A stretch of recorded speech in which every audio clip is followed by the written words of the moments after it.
ಆಸೆಯು ಭಂಗವಾಯಿತು ಕರ್ಣ, ಭಂಗವಾಯಿತು. ಶಕುನಿ, ನಾನು ಸೇನಾಧಿಪತ್ಯಕ್ಕೆ ಯಾವಾಗಲೂ ಆಸೆ ಪಟ್ಟವನಲ್ಲ, ಆಸೆ ಪಡುವುದೂ ಇಲ್ಲ. ಆ ದುರ್ಯೋಧನಿಗೆ ನನ್ನ ಮೇಲಿದ್ದ ಪ್ರೀತಿ ವಿಶ್ವಾಸವನ್ನ ಚಲಿಸುವಂತೆ ಮಾಡಿದವರು ಯಾರು ಶಕುನಿ? ಯಾರು? ಕರ್ಣ, ನೀನು ರಥವನ್ನೇರಿ ಕೃಷ್ಣನೊಡನೆ ಹೋದೆಯಷ್ಟೇ.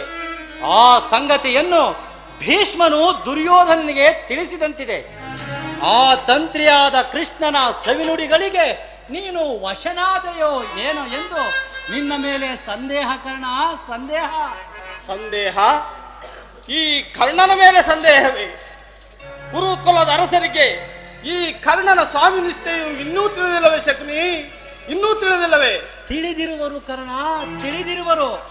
ಆದರೇನು, ನಿನಗೂ ಕೃಷ್ಣನಿಗೂ ನಡೆದ ಮಾತಿನ ರಹಸ್ಯವನ್ನು ತಿಳಿದ ಹೊರತು ನಿನಗೆ ಸೇನಾಧಿಪತ್ಯವನ್ನು ಕೊಡಬಾರದೆಂದು ಸಭೆಯಲ್ಲಿ ನಿರ್ಧಾರವಾಯಿತು ಕರ್ಣ, ನಿರ್ಧಾರವಾಯಿತು. ಶಕುನಿ, ಇದಕ್ಕೆ ಕಾರಣನು ಭೀಷ್ಮ ತಾನೇ? ಯಾರಾದರೂ ಆಗಲಿ ಕರ್ಣ, ಸಭೆಯಲ್ಲಿ ಕೆಲವರು ನಿನ್ನನ್ನು ತುಚ್ಛೀಕರಿಸಿ ಮಾತನಾಡಲು ಹಿಂಜರಿಯಲಿಲ್ಲ ಕರ್ಣ, ಹಿಂಜರಿಯಲಿಲ್ಲ. ಶಕುನಿ, ಈ ಅಪಮಾನವನ್ನ ಸಭೆಯಲ್ಲಿ ಅವರು ಏನು ಹೇಳಿದ್ರು ಶಕುನಿ? ಆ ದುರ್ವಾಕ್ಯಗಳನ್ನು ನಾನು ನುಡಿಯಲಾರೆ ಕರ್ಣ, ನುಡಿಯಲಾರೆ. ಆದರೆ ಯತ್ನವಿಲ್ಲ. ಸೂತ ಕುಲದಲ್ಲಿ ಹುಟ್ಟಿದ ನೀಚನಿಗೆ ಸ್ವಾಮಿ ಭಕ್ತಿ ಎಲ್ಲಿಹುದು ಎಂದು ನಿನ್ನನ್ನು ನಿಂದಿಸಿದರು ಕರ್ಣ, ನಿಂದಿಸಿದರು. ಶಕುನಿ, ಸೂತ ಕುಲದಲ್ಲಿ ಹುಟ್ಟಿದವರು ರಾಜಭಕ್ತರಾಗಬಾರದೆ? ವಿಧಾತನು ಮಾನವ ಜಾತಿಯ ಸದ್ಗುಣಗಳೆಲ್ಲವನ್ನು ಉಚ್ಚ ಕುಲದವರಿಗೆ ಮೀಸಲಾಗಿಟ್ಟನು. ಈ ಅಪಮಾನವನ್ನ ಎಷ್ಟು ದಿನ ಸಹಿಸಲಿ ಶಕುನಿ, ಎಷ್ಟು ದಿನ ಸಹಿಸಲಿ?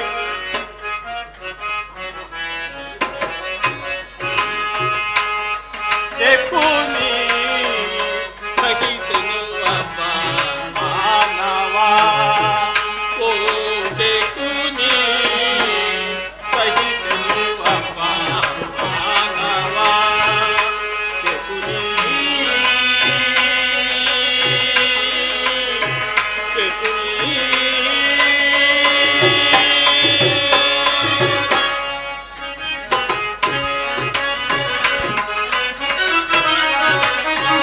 ಸಭೆಯಲ್ಲಿ ಭೀಷ್ಮನು ಸೇರಿದ ಅಪಮಾನಕ್ಕೆ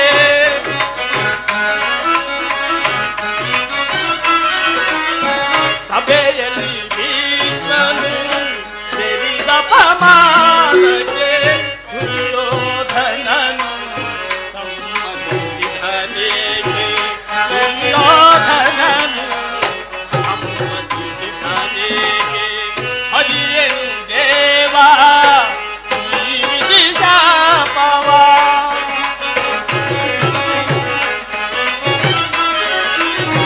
ಹರಿಯನು ದೇವ ಈ ವಿಧಿಶಾಪವ. ಸಹಿಸೆನು ನಾನು ಈ ಶೋಷಣೆಯ, ಸಹಿಸೆನು ನಾನು ಈ ಶೋಷಣೆಯ. ಶಕುನಿ ಸಹಿಸೆನು ಅಪಮಾನವ, ಓ ಶಕುನಿ ಸಹಿಸೆನು ಅಪಮಾನವ. ಶಕುನಿ, ಶಕುನಿ, ಶಕುನಿ,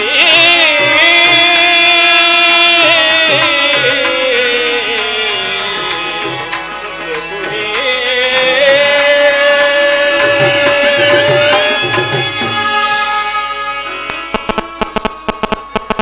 ಶಕುನಿ, ಈ ಅಪಮಾನವನ್ನ ಎಷ್ಟು ದಿನ ಸಹಿಸಲಿ? ಚಿಕ್ಕಂದಿನಲ್ಲಿ ಹುಡುಗರು ನನ್ನ ಸಂಗಡ ಆಟ ಆಡುತ್ತಿರಲಿಲ್ಲ. ನನ್ನನ್ನು ಮುಟ್ಟುವುದೇ ದೋಷವೆಂದು ತಿಳಿದಿದ್ದರು. ನಾನು ಏಕಾಂಗಿಯಾಗಿ ಕಣ್ಣೀರು ಸುರಿಸುತ್ತಾ ನನ್ನ ಹೃದಯದ ವೇದನೆಯನ್ನು ಜಗತ್ಕತ್ತನಲ್ಲಿ ಭಿನ್ನವಿಸಿಕೊಳ್ಳುತ್ತಿದ್ದೆ.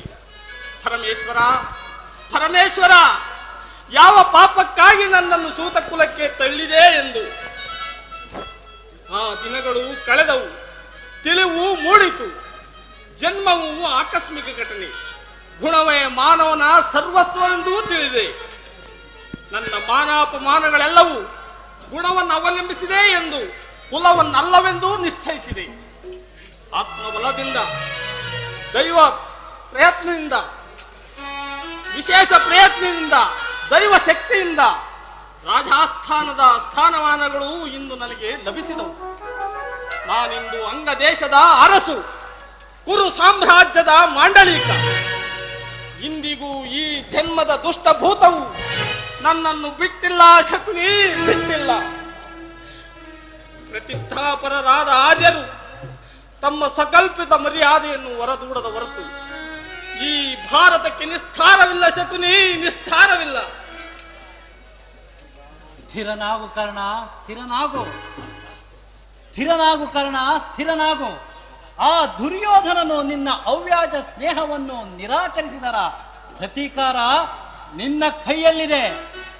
ಭೀಷ್ಮನು ಯುದ್ಧದಲ್ಲಿ ಪರಾಜಿತನಾಗುವವರೆಗೆ ಅಸ್ತ್ರಧಾರಣ ಮಾಡುವುದಿಲ್ಲವೆಂದು ಶಪಥ ಮಾಡು. ಆ ಕೌರವರು ತಿಳಿಯಲಿ ಈ ಕರ್ಣನ ಅಸ್ತ್ರ ಕೌಶಲ್ಯದ ಅಭಾವವು ಎಂತಹ ಅನರ್ಥಕಾರಿ ಎಂಬುದನ್ನ. ಶಕುನಿ, ಎಲ್ಲರೂ ಯುದ್ಧದಲ್ಲಿ ನಿರತರಾಗಿರುವಾಗ ನಾನು ಏಡಿಯಂತೆ ಮನೆಯಲ್ಲಿ ಕುಳಿತುಕೊಳ್ಳುವುದೇ? ಛೇ ಛೇ, ನನ್ನಿಂದಾಗದು ಶಕುನಿ, ನನ್ನಿಂದಾಗದು. ಬೇರೆ ಉಪಾಯವಿಲ್ಲ ಕರ್ಣ, ಬೇರೆ ಉಪಾಯವಿಲ್ಲ. ಯುದ್ಧ ಕ್ಷೇತ್ರದಲ್ಲಿ ಸ್ವಪಕ್ಷದಿಂದ ಅವಮಾನಿತನಾಗುವ ಇಚ್ಛೆ ನಿನಗಿದ್ದರೆ ಅಸ್ತ್ರಧಾರಣ ಮಾಡು. ಏಕೆಂದರೆ ಭೀಷ್ಮ ದ್ರೋಣಾದಿಗಳು ನಿನಗೆ ಇದಕ್ಕಿಂತಲೂ ಹೆಚ್ಚಿನ ಅಪಮಾನವನ್ನು ಮಾಡಲು ಉದ್ದೇಶಿಸಿರುವರು.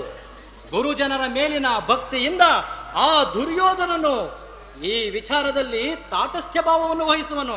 ಆದುದರಿಂದ ನಿಧಾನವಾಗಿ ಯೋಚಿಸು ಕರ್ಣ, ನಿಧಾನವಾಗಿ ಯೋಚಿಸು. ಶಕುನಿ, ಆ ದುರ್ಯೋಧನನಲ್ಲಿಯೇ ಇಂತಹ ಪರಿವರ್ತನೆ ಆದ ಮೇಲೆ ನಾನು ಯಾರಿಗೋಸ್ಕರ ಯುದ್ಧ ಮಾಡಲಿ? ಯಾರಿಗೋಸ್ಕರ ಯುದ್ಧ ಮಾಡಲಿ ಶಕುನಿ? ಸರಿಯಾಗಿ ಹೇಳಿದೆ. ಭೀಷ್ಮನು ಯುದ್ಧದಲ್ಲಿ ಪರಾಜಿತನಾಗುವವರೆಗೆ ನಾನು ವಸ್ತ್ರಧಾರಣ ಮಾಡುವುದು. ಇದೇ ನನ್ನ ಶಪಥ, ಇದೇ ನನ್ನ ಶಪಥ.